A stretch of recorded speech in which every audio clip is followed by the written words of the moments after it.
Nagblender nga pala ako ng sauce para naman sa chicken biryani. Ito nga pala ay sibuyas lang to na piniperito at syempre hinaluan ko lang din siya ng kamatis.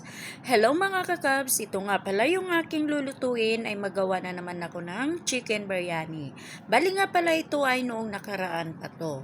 Ayan nga pala yung una ko munang ginagawa. Habang nga pala ako dito ay naggagawa ng sauce at nagsasalang muna ako ng sibuyas na aking piniperito. Para naman pagkatapos ng aking pagperito yan ay susunod ko naman sa pagbi-blender. At yun nga pala, tapos na nga pala ako sa aking pagperito. Yun nga pala, tingnan nyo kung ano ang ginagawa ko sa paggawa na naman ng sauce para naman sa biryani. Ito talaga yung way ng iba pag ginagawa nila, yung paggagawa naman nila ng sauce para naman sa biryani.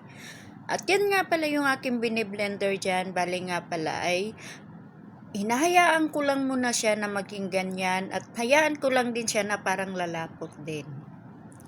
At dito naman ako sa kabilang nga pala or yung akin na naman simulan sa pagluluto ay mag-isa nga pala ako ng sibuyas.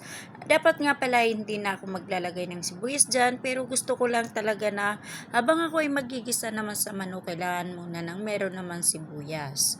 At yun nga pala ay nilagyan ko lang din siya ng asin at syempre inuuna ko muna yung sibuyas. At saka ko naman siya ay nahayaan ng mga ilang minuto at pagkatapos sinunod ko na yung mga seasoning. Meron talaga kami dito mga pangano sa biryani pero hindi ako gumamit. Ang ginagawa ko na lang yung mga seasoning na ginagamit ko sa pagluluto ng kabsa. Kasi mas maamoy pa kasi yung ginagawa kong seasoning na yung ginagamit ko sa pagluluto ng kabsa kaysa yung biryani talaga. Pero kung titingnan mo naman, magkaisa lang naman yun. Parang pinagsama-sama lang siya sa isang lagayan. Ayan nga pala yung aking nilagay nga pala dyan ay nagamit lang ako ng yogurt at saka ko naman nilagay yung sauce na aking biniblender at lagyan ko lang din siya ng kaunting tubig. At papakuluan ko lang din siya sa kalahating oras. At habang nga pala ako ay nagsasalang naman ng manok at ito naman yung aking ginagawa, magbababad na naman ako ng bigas. Para naman pagkatapos ng manok ay sasalang ko na rin yung bigas na aking binababad. Yan nga pala yung aking ginagawa dyan. Ninugasan ko muna sa kabilang gripo at saka naman ay nilagyan ko ng galing sa filter kasi yung tubig nila dito parang may halong asin.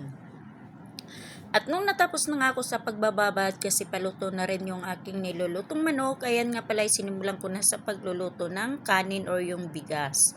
Nilagyan ko nga lang pala siya ng mantika at saka asin. At dito naman, akin na nga yan binalikan yung manok at pag ganyan na siya, hahayaan lang din siya sa mahinang apoy or pwede naman siyang i-off. At meron nga pala akong tinabi na kaunting sibuyas at syempre lagyan ko lang din siya ng sili at ito na nga yung kanin pag ganyan na siya pwede na rin siya inin at saka naman siya ilalagay sa ibabaw ng manok. At hayaan lang siya sa mahinang apoy at maganda talaga magluluto ng ganito yung nakalaan talaga yung oras nyo sa ganito para naman yung pagluluto nyo ay nakapokus lang talaga kasi nga matrabaho yung mga ganitong luto.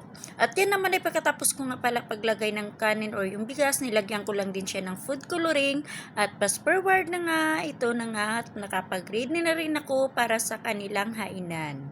O diba napakaganda naman tingnan talaga kasi nga tinanggal ko yung nilagyan ko ng food coloring at saka ko naman siya nilalagay ulit.